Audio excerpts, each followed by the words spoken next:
may papakita ko sa inyo. May nag DIY dito na customer. Akala nga siguro madali niya yung brake. Nadali naman niya, pero may mali. Ito siya. Ito 5 months pa lang siya na preno. 5 months pa lang yan. 5 months nasira yung ano. Nasira yung hub. Manipis na yung hub natin. So sira na rin siya. Ito okay siya. Talaga pag masira yung brake pad natin, ang hub natin, masira ang brake pad natin, masira yung hub. Yung hub. Dalawa yan. Sira na yan siya. Itong isa, bago daw to, sabi ng customer, 5 months. Yan. Makapal siya. Pinalitan niya una ito, 5 months. So okay pa siya, okay siya, oh. Ayos lang. Bago daw to eh, 5 months pa lang siya. Bago yan siya. Napalitan natin to kayo ng umaga. Nakita natin yung ano niya, yung problema. Ito. Ang gusto kasi na may-ari, original yung kabit. So urig daw to siya, original daw to. So okay pa siya. Bala ko sanang palitan lang papalitan lang ito siya, isang hub lang mapalitan. Saka ito i-resurface ko din dapat ito, no? Kasi yan talaga eh, kailangan mag-resurface tayo pag bago yung brake pad. Ang bibigat kasi ng paa na dito. Yan. Okay. Napansin ko yung brake pad, kita nyo? Yan. Nagkaganyan yung brake pad nya.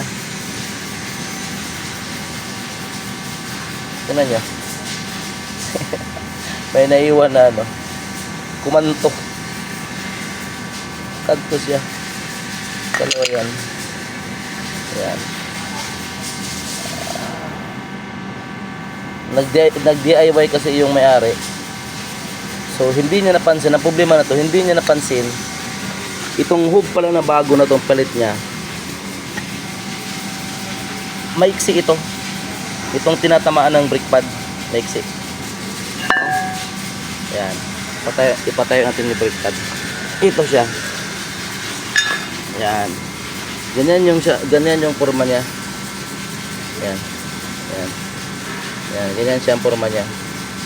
So hindi napansin ng may-ari na yung face nung rotor disc natin, yung hub is maiksi, no? Maiksi ito, short ito siya. Ito short. Maiksi siya. Kaya ang brake pad natin nagkaganyan ang itsura niya. Yan. Oh. Nakikabit natin siyang ganyan. Pero makita eh. Yan. Yan. Nakakapit siya ng ganyan. Ayan siya.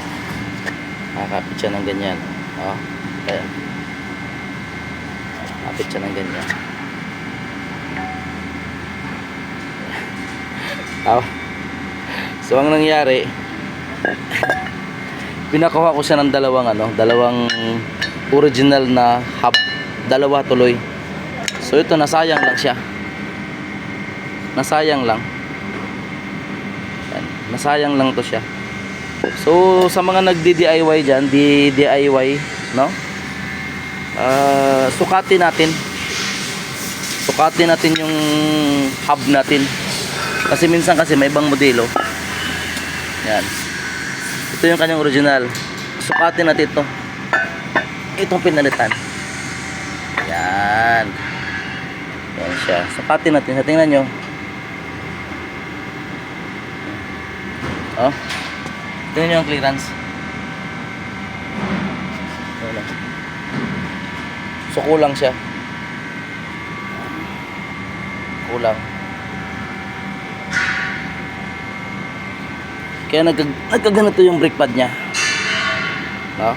Situate lang natin na yung rotor natin, rotor disc natin, pareho yung face, ang kapal. No?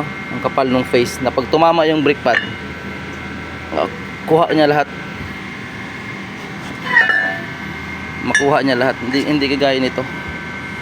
Nakalutang lang yung brake pad. Ayan, nakalutang siya. No? Check lang natin siya. Check nyo yung maayos. Okay naman mag DIY, kaso lang magtawag din kayo ng mekaniko pag nag-trouble yung brake. Ayan lang siya.